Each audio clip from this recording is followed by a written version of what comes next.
Hello and welcome to Learn Data. It's great to have you on this channel. I'm Nilesh, and in this video, we'll continue talking about linear models and we'll talk about passive aggressive algorithms. So, in this video, we'll first look at general intuition about what are online learning algorithms and what are margin based prediction algorithms. And then we'll look into the passive aggressive algorithm and finally look at the two implementations in Scikit-learn, which is passive aggressive classifier as well as a regressor. Before we get started, this is the reference. So if you need additional information, I highly suggest reading through this reference, because most of the discussion in this particular video would be based on this paper by Kramer. So what are online learning algorithms? If so far what we have dealt with is mostly batch learning. So what I mean by that is we have a set of data that's a complete data set, and then we take that data, split it into train and test sets, and then train a model on the train set and then predict on the test set. In online learning, the idea is that you train an initial model with parameters set to 0, and then you add one data point from a real-time data collection stream to the train set. You train the model on that and you update the parameters and you make a prediction, and then look at how far that prediction is from the actual value, and then update the model accordingly using loss such as a hinge loss, and continue the process as the new data keeps coming in. So that's the main difference between the batch learning and online learning.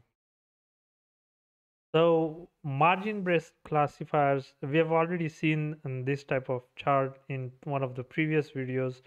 So the idea is that on the leftmost plot, we see that there are two types of classes, circles and triangles, and we consider this as a binary classification problem. So circles, not circles. And if we try to draw a line between these two classes to separate them, one possible line would be such as shown in the figure on the leftmost side, which is a vertical line. And then another possibility would be the line shown here in the middle plot. And then finally, the third possibility that I've shown is the line shown in the third plot. Now, as you can see in all these three plots, as we move from left to right, the yellow shaded part, which is the margin, uh, or a margin of classification, increases um, as we go from left to right. And so what we are looking for is the maximum separation between the two classes, and therefore the most ideal scenario would be the one that we see in the rightmost figure here, where we have this decision plane in the middle, which is the dark line, and then we have these dotted lines that run parallel to it. So those are the lines that represent the margin, so which is shown here in the yellow. So if we have a data point that's on the dotted lines, those are the support vectors. And what we ideally want is, if there is a new data point, it should be outside these dotted lines in either of these two classes that are shown. And these are the equations that are so all the points on those lines would satisfy these equations, which is W transpose X plus B is equal to -1. Then the dark line is W transpose B, W transpose uh, X plus B is equal to 0, and then we have W transpose X plus B is equal to +1. Now, what in passive aggressive algorithms, the idea is that when we get a new data point such as shown here in the red triangle, if that point is misclassified, then the weights W are updated such as shown here in a way that the decision boundary then shifts to accommodate that point into the correct class. And this is how the weights are updated, and the amount to which the decision boundary shifts can be controlled by a parameter C that we'll look at in just a moment. And on the other hand, if the new data point is classified correctly, then there is no change in the weights, and so the model proceeds with the weights that were in the previous run. If you're confused about this idea, this is very similar to the SVM support vector machine. We'll go into much more detail about support vector machine in coming videos. In this video, uh, I just want you to understand that in a binary classifier, the idea is to have a separator, which is a distance between the two classes should be as large as possible when the classification is performed. In this passive aggressive algorithms, also abbreviated as PA, let's look at example where you have the one training instance or one data point represented here by xt and yt. So YT would be the label, because we are talking about a classifier and it could be either a negative class or a positive class. And W would be the weights, weight vector associated with the instance or input X. And round T is the iteration or the time point for which we have that particular data point. Now the equation that is uh, the objective function that needs to be minimized is given here, which is the difference between the weight W and the weight at round T. And this is the second norm of the L2 norm of that. And this particular method is abbreviated as PA in the paper, and we'll also look at there is another way, which is PA1 and PA2. So the reason why the word passive and the reason why aggressive exists as per the paper is because if the data point that if the new data point that comes in is classified correctly, then no change is done to the weights, and therefore it's a passive approach. However, if the new data point is classified incorrectly, then the hinge loss would be positive, and then there is an aggressive step to adjust the decision boundary to accommodate the new data point, and therefore it is termed as passive aggressive uh, algorithm. Now here I've written a note where WT plus 1 is the projection of WT onto half of the half space of the vectors with hinge loss 0. And what I mean by that is, for this particular, on this particular decision boundary, all the area on this side would be the half space for that particular decision boundary. And that's, so the projection is onto that particular side of the decision boundary. Here are the objective functions for PA1 and PA2.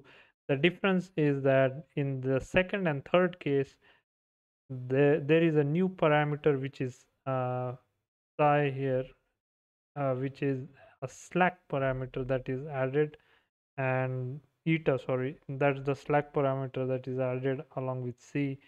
And in the PA2, the slack parameter is squared value, so it's quadratic form, and the weights W then are updated using this function, which is WT plus 1 is equal to WT plus tau, which is Lagrangian. We'll look at that in the next slide, into y of t into x of t. And this on the right hand side, this is the value for the hinge loss. This is the algorithm for the uh, uh, passive algorithm, passive aggressive algorithm, and for binary classifier. The first step is to initialize the uh, w parameter to 0, and then for each of the rounds, which is 1, 2, and so on, you get one instance of the data point. You get a data point, and then using that data point and the initialized or existing weight, you you calculate the value of wx, and then because this is a classifier, we look at its sign, is if it's positive or negative, and then we have the correct label for that class, for that data point, which would be either positive or negative, and based on that, then we can find out what should be the loss associated with that data point. So if the predicted yt is negative, and if the correct label is negative, then the loss would be 0, and if they do not match, then there would be a loss associated with it. And the update rule is shown here on the right hand side, which again is with inside this for loop. And so here the value of tau is calculated by either of these three approaches, uh, and it depends on which type of method is used. So if it's 1 or 2, and in the first method, which is PA, you're taking the loss divided by the L2 norm of the values for x, and then in the second case, this is the minimum of either c or the tau 1 that was calculated above, and in the last case we have the 1 and the additional value of 1 divided by 2c added in the denominator. So that value of tau along with y and t would then, so y of t would be either -1 or +1. So together, uh, the weight could be either increased by a small amount or decreased by a small amount, and the effect of that would be to ever so slightly change the decision boundary or the hyperplane so as to accommodate the new data point to the correct class. Uh, Similar to classification, there is another approach, which is regression using passive aggressive algorithms. And here on this plot on the left hand side, we see that these are some data points, and the terminology used in the paper is hyperslab. This is also called epsilon tube. So the idea is that if the data points fall within this blue zone, then there is no loss associated with it. And however, if the data points fall outside this zone, which is such as shown here with the red dot, then there is mm, a penalty associated with it. And as you can see here on the plot on the right hand side, the distance between plus epsilon and minus epsilon, we can see that the loss is 0. The line is on the x-axis. However, as the value for the error increases, it goes beyond plus epsilon, which is shown here, which is outside this hyperslab area, then there is a penalty associated with it. As we see, this red data point is on the rising linear line of the loss, and this loss is called as epsilon insensitive loss, and the area here in the blue is called as epsilon insensitive zone. Now the objective function is similar to what we have seen before in the classifier. uh, the Here the only difference in the paper is that this is written as L sub epsilon instead of just L, and the updates are now done in this way, which is um, the difference here is that we are using the sign of the difference between yt minus the predicted value. So the actual value of regression for that data point minus the predicted value, sign of that. And this is the loss function, the way it works. Here the difference is that this value of minus epsilon is added to the difference between absolute value of wx minus y. And if we look at the algorithm is similar, except now here we have the predicted value, which would be a number, which would be any number, it could be a float, and accordingly the loss now is not hinge loss, it's uh, epsilon insensitive hinge loss that's shown here. And the value of tau are updated similarly, and those values are then used to update the weights. So again, the based on the final value of this particular right hand side part of the equation, which could be the positive or negative, that would either add or subtract from the existing weights to give the new weight to adjust the decision boundary. The implementation in scikit-learn uses PA1, which is the hinge loss, and PA2, which is the squared hinge loss in case of the passive aggressive classifier. And in case of passive aggressive regression, it uses the epsilon insensitive loss or epsilon or the squared epsilon insensitive loss. And we have seen these two in the algorithms earlier. And in the code snippet, it's the standard scikit-learn method, which we have seen several times now. This is the data set we have. And so we want to initialize the model using linear underscore model dot passive aggressive regressor.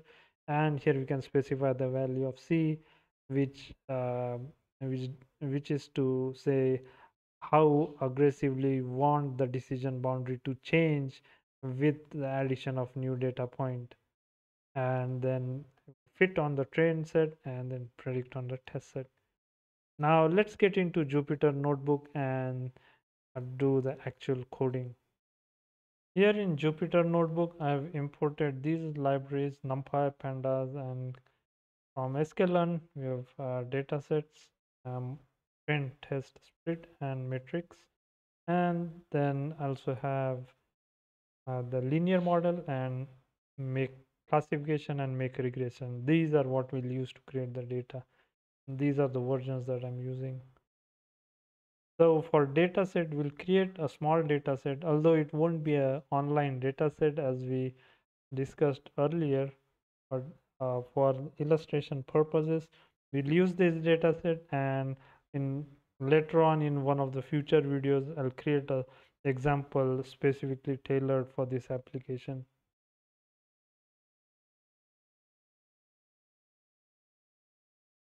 So here we have data is equal to make underscore classification, and if you're not sure what the make underscore classification does, we can always look at the help menu, and here we can see and specify the number of features, number of samples, etc. So what I'm going to do here is specify the number of features. So n underscore features is equal to, let's say, 6 features, and we can specify the number of classes as well. So n underscore classes, let's say we have 2 classes, and so we have that. And now we can look at the type. So what we get is a tuple, and so if we want to check the size, we can look at this, the first part, which would be the x, and then we have the second part, which would be the y part. So we have these labels, and if we look at the type number of labels in there, because we have specified two classes, we should get only 0 and 1 in those two classes, and that's what we have. So let's now go ahead and split the data set. So x underscore train, y, x underscore test, y underscore train, y underscore test is equal to train underscore test underscore split, and this would be data 0. So that's the first part of the tuple. Then we have data 1, that's the second part. And then next we can go ahead and fit. So for fitting, I'll create a variable CLF. CLF is equal to linear underscore model dot passive aggressive classifier, and start. I'll put a value of C as 0.5, and then use that to fit on the train set x underscore train, y underscore train, and then once that is done, we can perform the prediction and score. So predict, and we can get the score, or we can get the accuracy confusion matrix. CLF dot predict x underscore test, and we can save that in y underscore pred variable, and then finally you can get the score. The accuracy score is matrix dot accuracy underscore score, and this is y underscore test, y underscore pred, and we should get this value which is 0.96, and then can create the confusion matrix. So matrix dot confusion underscore matrix, and again y underscore test, y underscore pred, and here we can see there's off diagonal elements. There is one value which was incorrectly classified. All other 24 values were correctly classified. So that's an example of a classifier using the passive aggressive algorithm. Now let's look at a regressor using the passive aggressive algorithm. So in this case, we would need to create another data set. So instead of make classification, we are going to make regression, and I'm going to specify just 6 features here, and those are what we get. And then the rest of the code, you can just simply copy paste it, because it's going to remain the same except for a couple of changes which we can change now. So this would be passive aggressive regressor, and I'm going to remove this and use the default values here. So this could be changed to regressor, so reg, and then use that here for the prediction. So make data and then predict. Now finally for the score, here we can calculate the MAC, matrix dot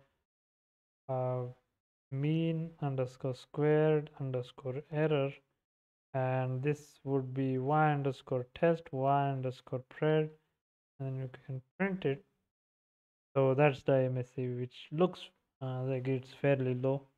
So that was it for this video. I hope in this video you got at least some intuition about what passive aggressive algorithms are and how they are based on, how they are related to the margin classifiers that we have seen in the support vector machine type of examples, and also their implementation in scikit-learn using the two methods that are described in the paper, which is PA1 and PA2.